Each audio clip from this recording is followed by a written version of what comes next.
Highguard has had a pretty rough fall from grace after an incredible launch of nearly 100,000 concurrent players. And after I finished my stream the other day, people were like, holy crap, did you see? It actually fell below 4,000 concurrently in game. My screenshot when I took this, it was at 4,059 people concurrently in game.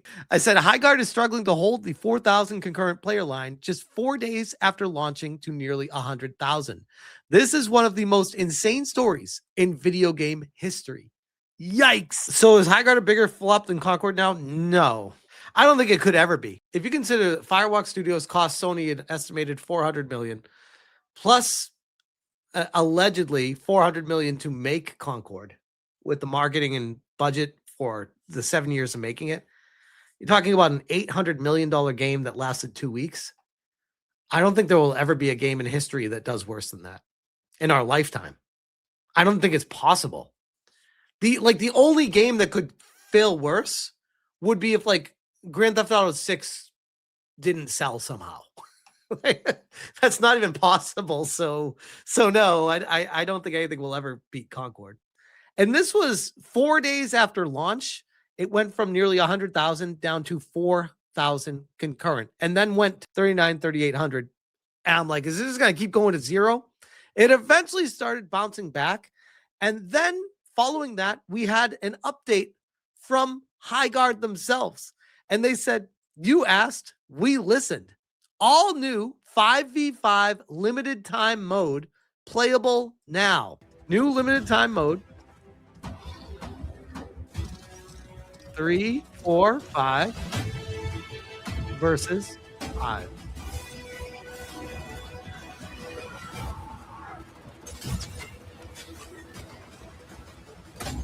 The first thing I think about when I see that, should have had pre-run trial of this game, a beta test to find out if it worked and have feedback from the community. Could have launched it and perfected it as opposed to rushing it out, getting it launched and people being like, what the hell is this? It's boring. Second thought I have is, how could you have the game come out and not realize this yourself while you're playing the game? Don't you think you'd want to perfect it behind the scenes as a developer? To which I replied, oh, wow. A developer is actually actively listening to the criticism from the community, not lashing out, and trying to make their game better. Pinch me. And I'm not the only one. The entire community was pretty shocked when this got announced today. Like, oh, okay, they're actually listening. This might have, I don't want to say a No Man's Sky type of rebirth, but it may actually have a chance. It may. I don't know if this is enough, and I'm very concerned about the limited time mode.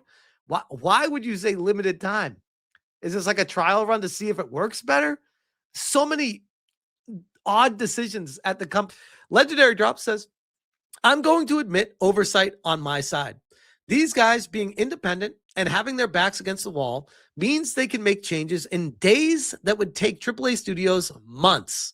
While I don't know if this is enough to turn things around, 5v5 this quickly is just a W, which I would agree with. Overall, I was pleasantly surprised. Not that I'm pulling for Highguard by any stretch, but at the same time, I'm like, I do want games to succeed if they're good.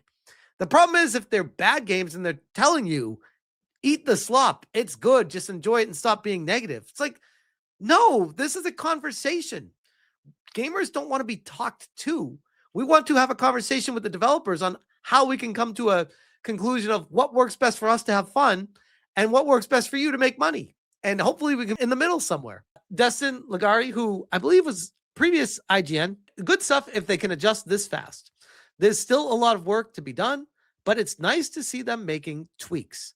And Tebow replying to me, this cracked me up.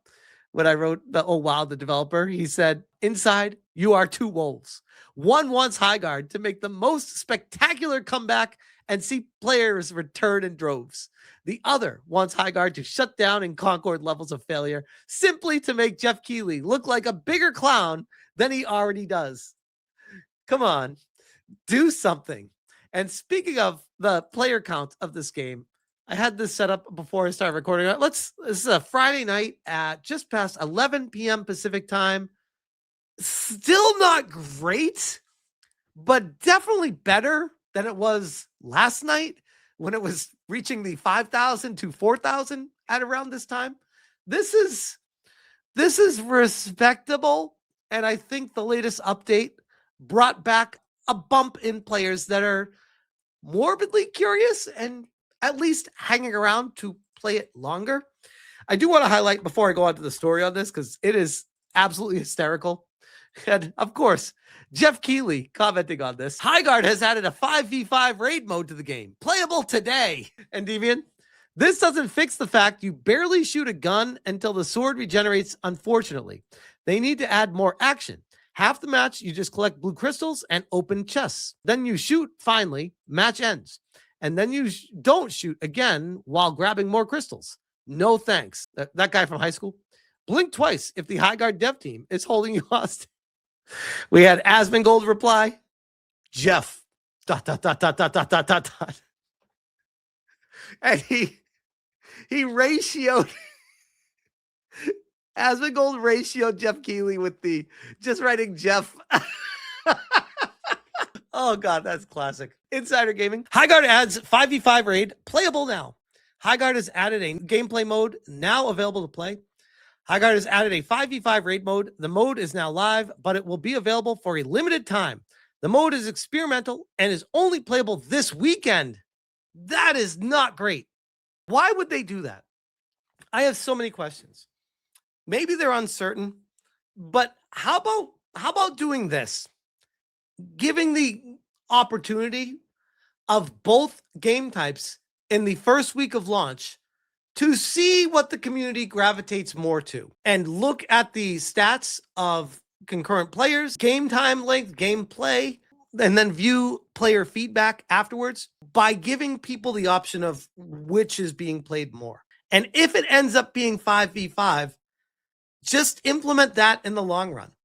By doing it for just a weekend is very, very odd. It tells me that the people behind making this game are very uncertain. It's a very desperate move to be doing this and not giving people the opportunity to choose for weeks to come. Giving one weekend on launch weekend is brutal. It's a separate playlist and will not replace 3v3 raids. Lobbies have been updated to allow parties of 5 for the weekend. Additionally, in this mode, raids are now 10 lives instead of 6, and respawns are slightly longer to allow for generators to be planted or diffused. A new base has been added to Highguard in addition to the new game mode. They have also added a new base, Soulwell, described as a dark relic from a lost age. The new base has been added to the rotation in all game modes. Great to know, but my goodness, can we get a human to write an article? Because that is so AI written, it's not even funny. That doesn't even make sense the way they wrote it, but whatever. Quality of life improvements are also coming to Highguard in this patch. Additionally, several updates for optimization and quality of life. Several optimizations, and this is like an AI written article. Oh my God, it's so bad. Several optimizations improve animation performance, projectile behavior, and other gameplay systems. These updates benefit both console and PC and will also include features such as motion blur toggle. Developers note that players in 3v3 playlists should see some improvements, but they ask for some leeway during testing of the new game mode. Also, firing range does not currently support 5v5. So the 3v3 is still available, but the 5v5 is only as of right now on Friday, January 30th, 2026. As of right now, just this weekend, just 3 days. Learn more about the game, which received mostly negative reviews on Steam after a difficult launch, by checking out their roadmap, which I covered this roadmap before in a previous Highguard video. And I got to tell you guys, this is the bane of modern gaming, where you create the existence of a roadmap for the sheer purpose of selling content down the road, as opposed to making the game as good as possible for it to come out and have everything. Be like, oh yeah, no, this is the roadmap. Episode 1 will have this. Episode 2 will have this stuff. Episode 3 will have all this. All this does is tell me, okay, I'll just wait until the end of the year. And if it's still popular, maybe I'll pick it up then. Everything will be there at that point, and I'll jump in. Everything will be on sale. I'll get discounts to jump in there. Why would I rush and try to keep up with the Jonases? Put the game out with the stuff now. Every couple months. You can't tell me they don't even have this stuff already built in, created, and developed. They're just waiting to launch it to be able to drop it later as it goes on to make money. This is the roadmap. And honestly, I get it because it's a free-to-play game. They got to find a way to make money somehow with it. But that doesn't mean I have to like it. It's very frustrating to see this kind of stuff that they're doing. But yeah, that is the current state of Highguard, and potentially, like I said, maybe pulling a No Man's Sky if they're able to resuscitate this by just pumping at the heart, saying, breathe, damn it, breathe, get up. You got one more in you, Highguard. Maybe they do. I'm not holding my breath, but at least they're listening. The biggest thing that I was paying attention to and concerned about was how they were going to react from the tremendous amount of negative reviews and the insane drop off a cliff to basically no one compared to who was playing it initially, how the studio was going to react. Were we going to get the nose ring mafia from the studio starting to blame the players, starting to lash out at complaints, starting to try to ignore being accountable for it? Or were we going to hear them say, we hear you and we're updating it to do what you guys want in it? We got the second part of that, and that at least points to they're listening and they care about the gaming community enough to try to make this work. So far, the studio itself is handling it pretty good from a PR perspective. As far as the game, though, that remains to be seen. But so far, so good on the PR side of things. I wasn't a big fan of the pre-launch event, paying and flying and whining and dining all the influencers to try to get great reviews before it launched. I didn't like that at all. But I think they realized that was a mistake. And I'd like to think they're learning as they go. No developer is perfect. And maybe there's hope for Highguard down the road. We'll see.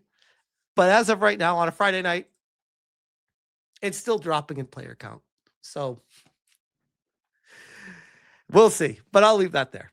Homie, no, I've not played the game yet. I have it downloaded. I do plan on trying to get to it at some point this weekend. I don't know if I'm going to stream it or if I'm just going to jump in and test it out and play it for a little bit on my own. I just haven't had a chance to. I've been so addicted to Final Fantasy Tactics that I've been more focused on that. But yeah, at some point, I have it downloaded. I do plan on playing it at some point.